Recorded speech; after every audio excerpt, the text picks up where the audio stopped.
I'm back with my next video, which is how do leaders behave. I'm going to cover 6 dimensions to it.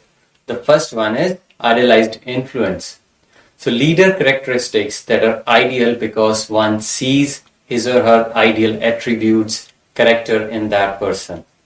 For example, self-awareness, adaptable, honest.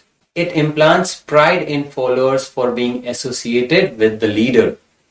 The followers want to emulate them, consistently follow their ethics, principles, and values. Those leaders are admired and respected by the followers, and they display a sense of power and confidence. The next dimension is inspirational motivation. Now, good leaders are able to articulate a shared vision and purpose for the future, giving meaning and challenge to the followers' work and their own work also.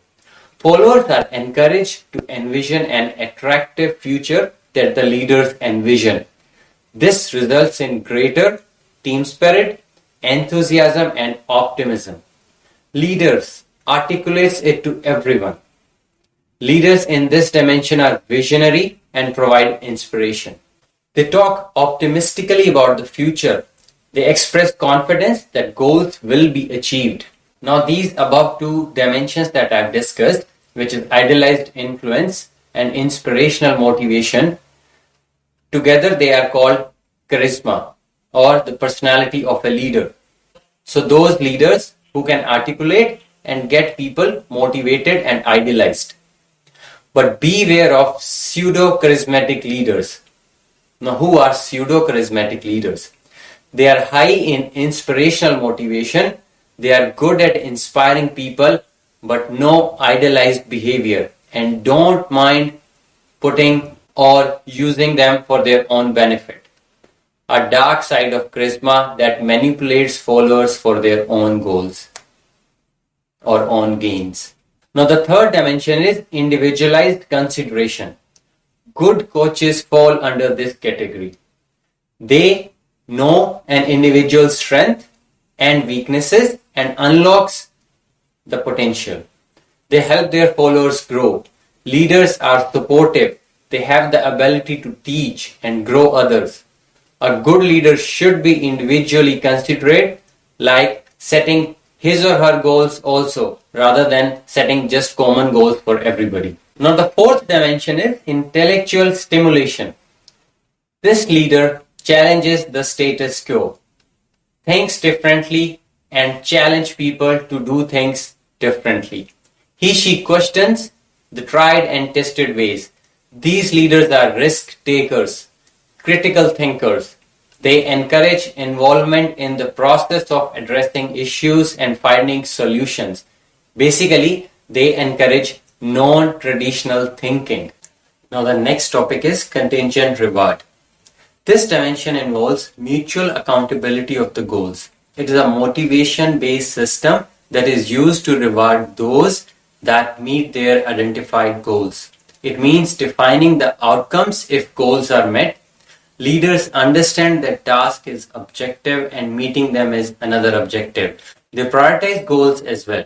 It can be an implicit psychological contract or an explicit psychological contract. The next dimension is MBE, which is management by exception.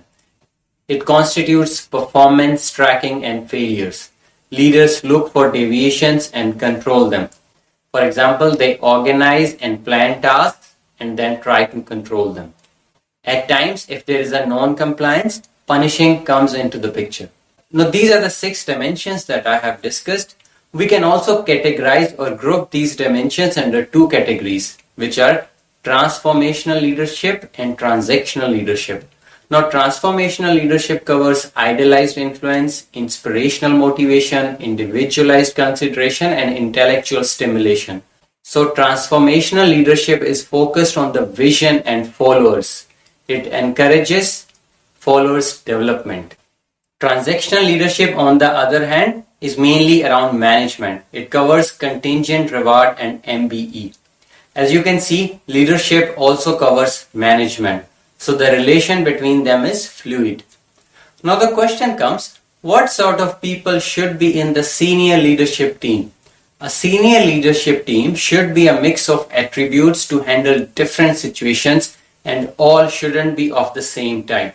One cannot have all these attributes. Hiring similar attributes people isn't good, as all in the team will be same. For example, there is no point of having all people in the team with the same skill set. It is important to have a balance of leadership styles in the leadership team in the organization. So recognize the strength of all the leaders and utilize them together in a leadership team. Another interesting piece of research is women are higher in transformational leadership attributes than men, but not many are found at the leadership roles. And the reasons could be money, time, family, the perception that leadership is male oriented. So I'll leave you with this thought. Until next time. Thank you.